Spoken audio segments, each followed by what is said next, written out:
Okay, so I've got some slides here. My presentation is going to be on utility maximization.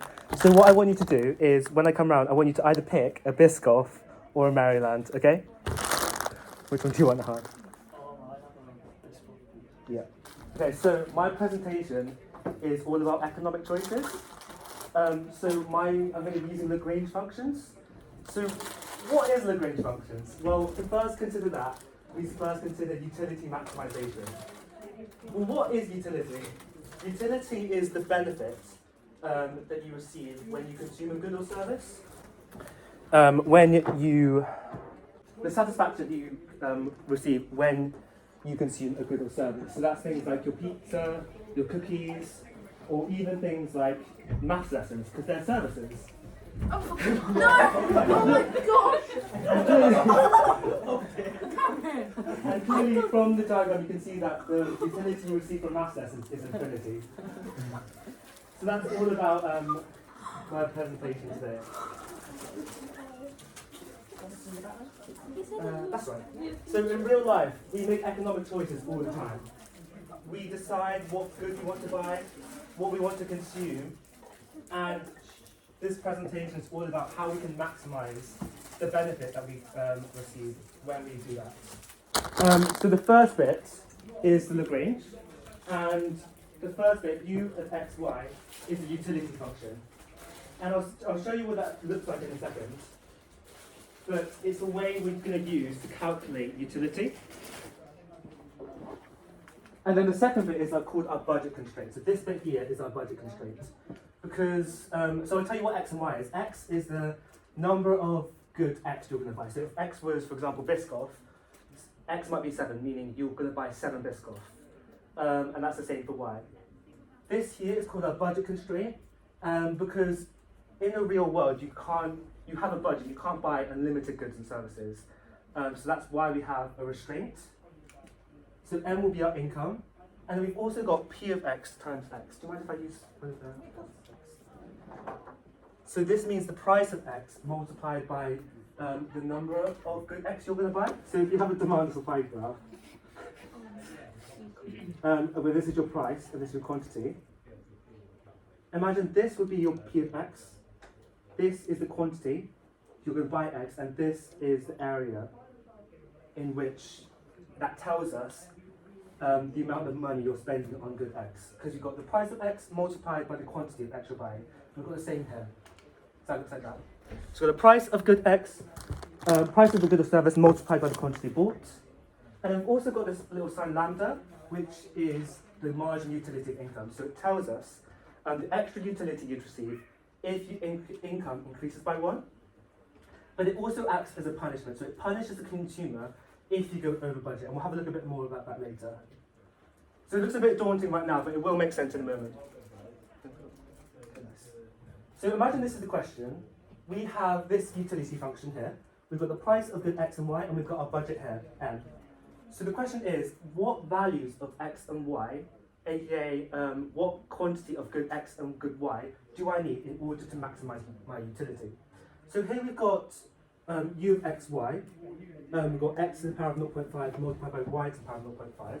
That tells us, because the exponent 0.5 is greater than 0, it tells us that utility increases when the quantity of goods and services that we buy / consume increases.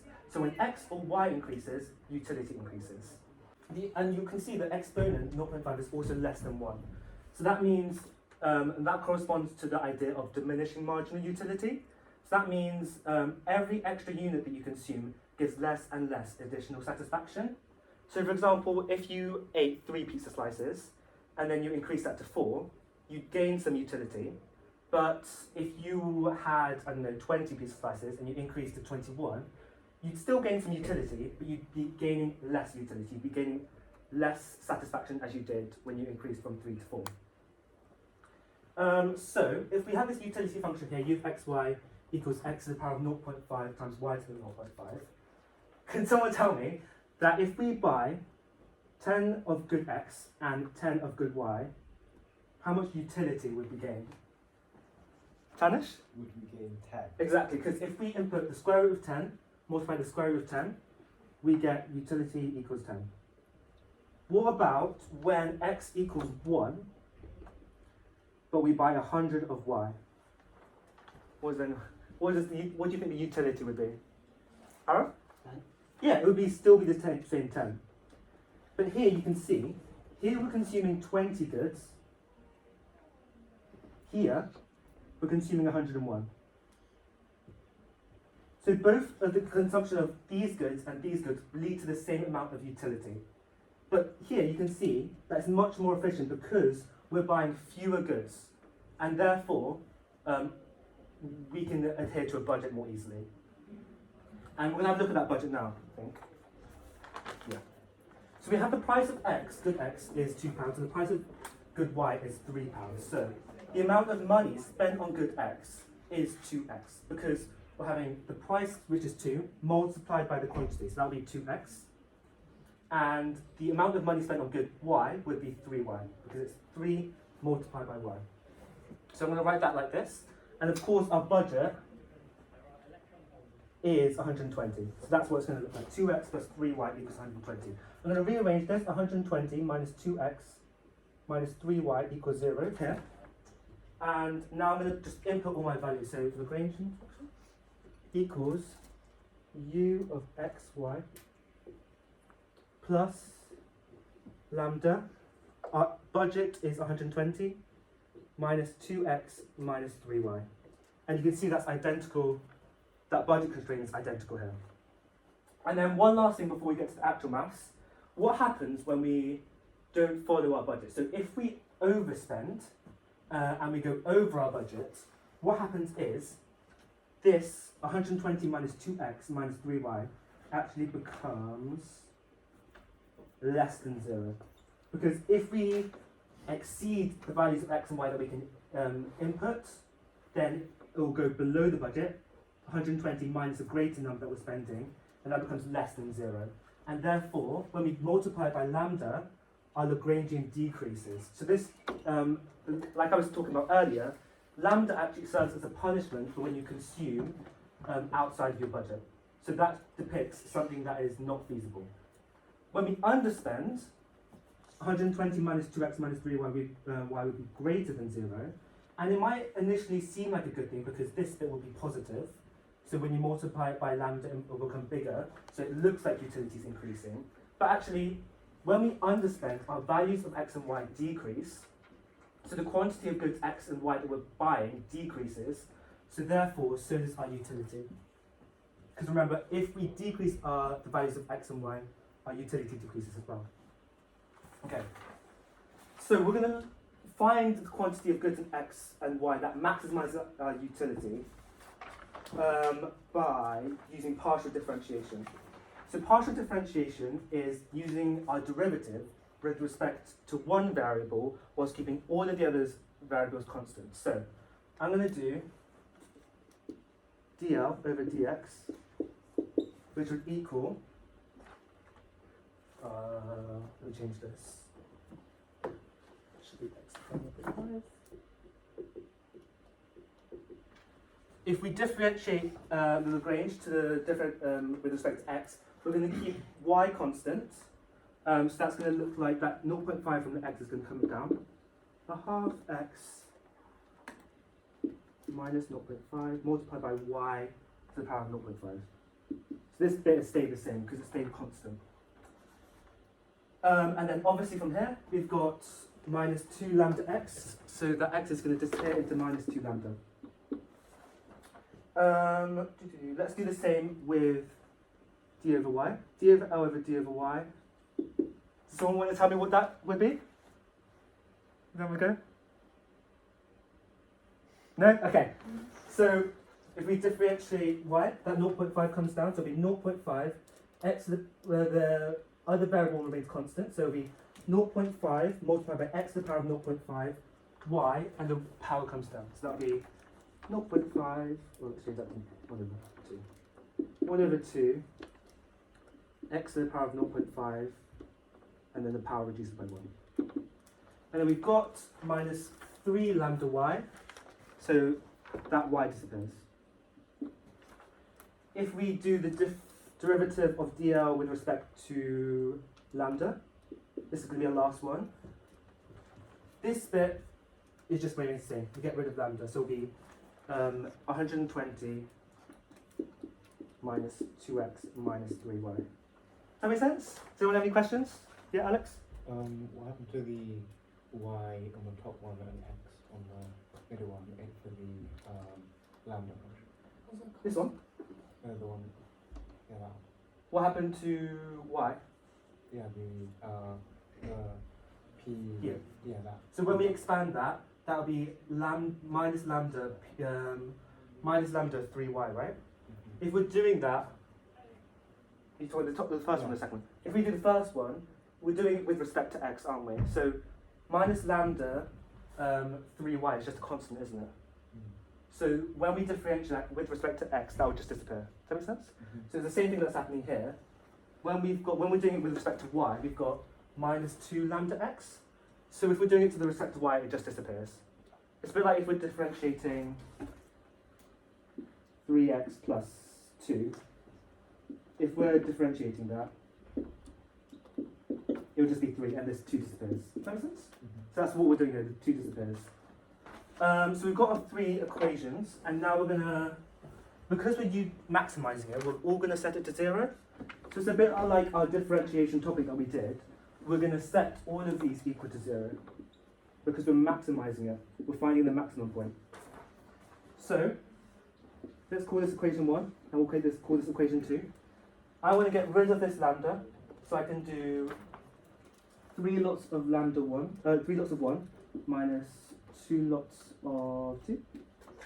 So that will be a half x, so multiplying this bit by 3, that will give us 3 over 2, x to the power of minus 0.5, y to the power of 0.5, minus 6 lambda, minus this multiplied by 2, so that's going to be simply x to the power of 0.5, y to the power of minus 0.5, minus 6 lambda again. So these ones cancel out, and we're left with this minus this equals 0. I'm going to take this to the other side, 3 over 2x minus 0.5, y 0.5 equals x to the power of 0.5, y to the power of minus 0.5. I'm going to multiply both sides by 2, because we want to get rid of the fractions.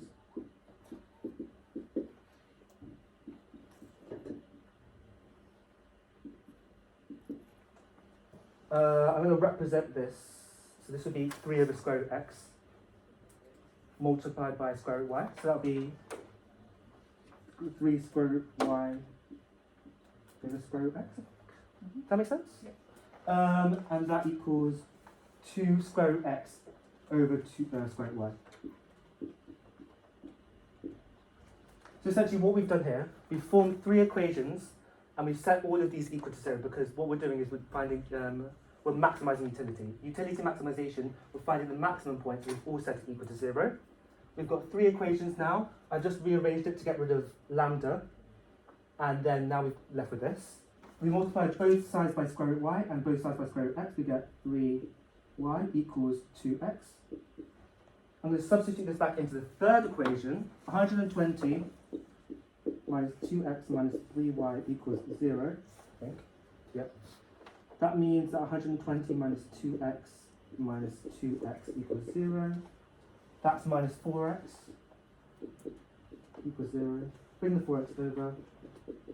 120, x equals 30. So, in order to maximise our utility in this question, we want to buy 30 of good x, and by that logic, we'll want to buy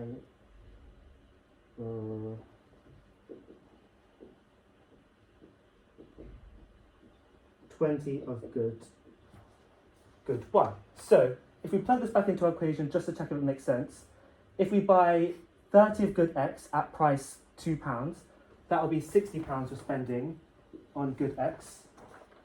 We're spending, the price of y is £3, multiplied by 20 is 60 as well. So that means that the total amount of money we spent is 120. So we're maximising our budget in order to maximise our utility. And so if we find out how much utility is maximised, we'll just plug it back into our equation. It will be the square root of x to the power of 0.5, which is square root of 30, multiplied by the square root of y, which is 20, which is the square root of 600. So yeah, that's my proof. Thanks. Does anyone have any questions? Yes, Orion? You just mentioned that if we don't use all of the budget, Yeah. the second term would be positive, right? Yes. Yeah. How do you know if we're using less budget and go high utility? How do you know if we're not? Ooh, that's a good question. I think in order to maximize our utility, we have to use all of our budget, because I don't think this would be high enough. If you times it by lambda, it would be high enough to offset the increase that it could have been used if you inputted a higher value of x and y, if that makes sense. So I don't have a proper answer for you, but I think that's why we use that. Does anyone else have any questions? Research it if you want to. Dorian? Sorry if I missed this, but is Yeah. lambda just like a constant? Yeah, so it could be any values, it's just used as a placeholder. So it punishes the consumer if they overspend, it goes negative. Yeah? Does anyone else have any questions? Nif? For the ux, Yes. y, is that just specific to the question that it's x to the 0.5? Yeah, these values here are all just like a random question. So I was going to do another question, but I didn't have time. So, for example, it could be anything like this. So this is a different question. These are just examples of what it could be. So if this question here, when x is 0.6, that tells us that x is more valued than y because the exponent is higher. So the utility increases greater than if y increases, if that makes sense. Is that it? Does anyone else have any questions? Thank you very much.